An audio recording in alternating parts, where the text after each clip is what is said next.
Hola, hoy vamos a meternos con una de las habilidades, yo diría que más complicadas pero a la vez más cruciales que hay, tener la mente abierta y sobre todo tener el valor de cambiar de opinión.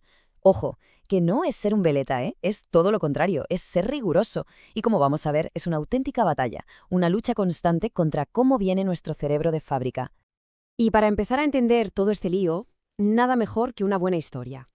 La de un personaje fascinante, un tal Richard Herrstein, un psicólogo de Harvard, de los peces gordos vaya. Y era famoso por dos cosas. Por ser un académico súper riguroso y, sobre todo, por tener unas ideas, bueno, digamos que bastante fijas sobre algunos temas.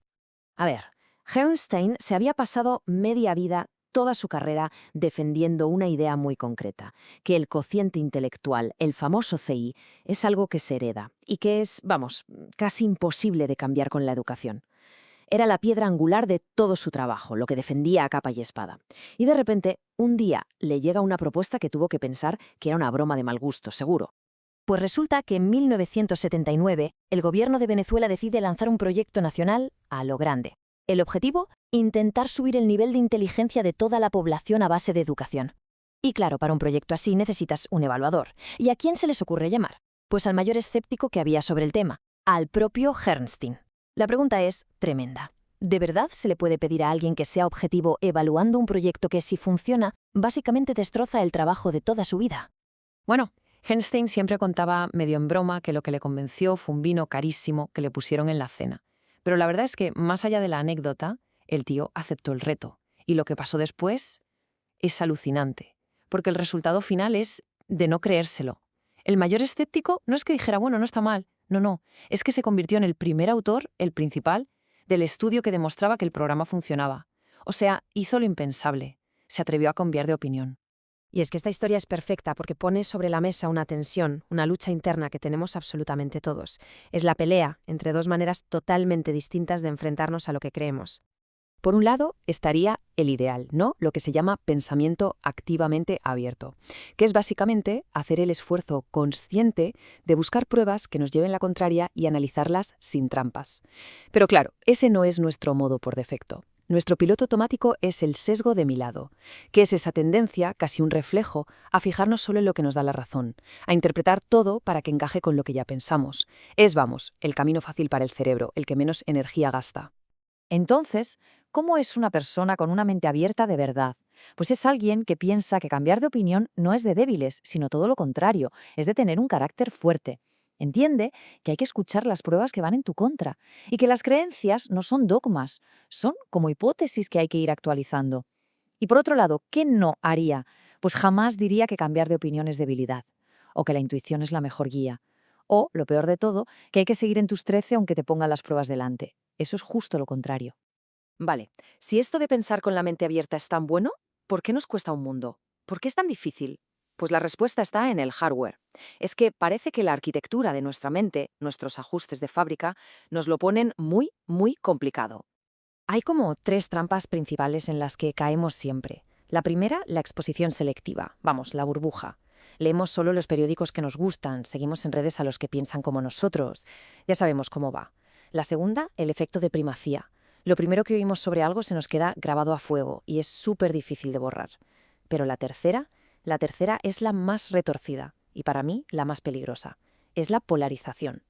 Y para entender esto de la polarización hay un estudio que es de libro. Es genial. Los investigadores cogieron a dos grupos de gente, unos súper a favor de la pena de muerte y otros súper en contra. Y a los dos grupos les dieron a leer dos informes que parecían totalmente reales. Uno con datos que apoyaban que la pena de muerte funciona para disuadir a los criminales y el otro con datos que decían justo lo contrario. A ver, la lógica que nos diría que si ves argumentos sólidos a favor y en contra, lo normal es que tus ideas se moderen un poco, ¿no? Que te entren dudas, que pienses, bueno, igual no es todo blanco o negro. Pues lo que pasó fue exactamente lo contrario. El resultado es que es de locos. Los dos grupos salieron del experimento más convencidos de lo que ya pensaban. Pero, ¿cómo puede ser? Pues porque el cerebro no es un juez imparcial. Lo que hicieron fue coger el informe que les daba la razón y decir, ¿ves? Clarísimo. Y al otro informe, al que les contradecía, se dedicaron a buscarle todos los fallos, todas las pegas. Así que, en vez de crear duda, la información mixta lo que hizo fue echar más leña al fuego de sus propias creencias. Se polarizaron todavía más. Bueno, todo esto es fascinante, pero ¿se puede medir? O sea, ¿podemos pasar de las historias y las anécdotas a algo científico? ¿Se puede poner un número a cómo de abierta o compleja es la forma de pensar de alguien? Pues la respuesta es que sí. Y una de las herramientas que se usa es un concepto que suena un poco a rollo técnico, la complejidad integradora. Pero en el fondo es súper sencillo. Básicamente mide dos cosas. Primero, si eres capaz de diferenciar, o sea, de ver que sobre un tema hay varios puntos de vista, que no solo existe el tuyo. Y segundo, si eres capaz de integrar, es decir, de encontrar cómo se conectan esos puntos de vista diferentes. Vamos a verlo con un ejemplo como el del aborto, que se ve muy claro. Un argumento con puntuación baja, un 1, sería soltar tu opinión y ya está. Una visión totalmente unilateral. Una puntuación media, un 3, ya es diferenciar. Es decir, vale, yo pienso esto, pero entiendo que hay otra gente que piensa esto otro. Reconoces que hay otro lado. Y una puntuación alta, un 5, es integrar. No solo ves los dos lados, sino que eres capaz de explicar por qué existen esos dos lados, cuál es el nudo del problema que hace que la gente opine distinto. Y esto es lo clave. Dejas de pelear con opiniones y pasas a analizar la estructura del problema en sí. Y ahora viene la parte más importante, la que de verdad nos da esperanza. Si esto es algo que se puede medir, significa que se puede entrenar. ¿O estamos ya condenados a vivir con nuestros sesgos para siempre? ¿Podemos de verdad mejorar nuestra forma de pensar? Pues para responder a esto hay otro estudio súper interesante.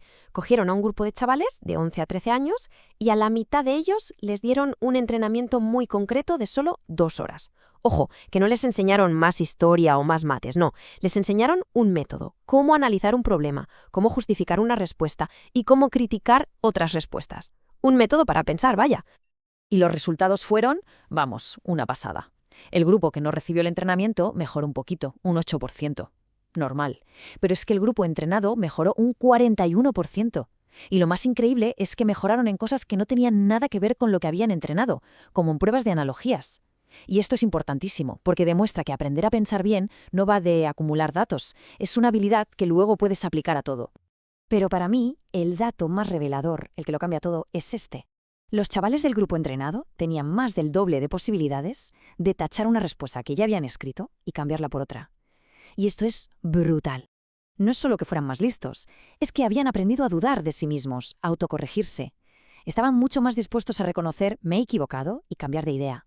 Habían aprendido a pensar de verdad. Vale, hasta aquí parece todo claro, ¿no? La mente abierta es buena, nuestro cerebro nos pone trabas, pero buenas noticias, podemos entrenarla. Pero claro, la historia nunca es tan sencilla. La realidad, como casi siempre, tiene más matices. Porque la ciencia, cuando se hace bien, nos obliga a hacer de abogado del diablo y a preguntarnos cosas un poco más incómodas. A ver, ¿es la mente abierta una virtud perfecta, sin ninguna pega? O, como pasa con casi todo en esta vida, también tiene su lado oscuro, sus contrapartidas. Y aquí es donde la investigación abre unos melones muy interesantes. Por ejemplo, ¿y si ser muy feliz nos hiciera menos racionales? Hay estudios que apuntan a que un estado de euforia puede nublar el juicio tanto como uno de ira. O esta otra, ser un pensador súper complejo, de estos que lo ven todo con 1000 matices, podría hacer que se te perciba como alguien menos de fiar o incluso un poco narcisista.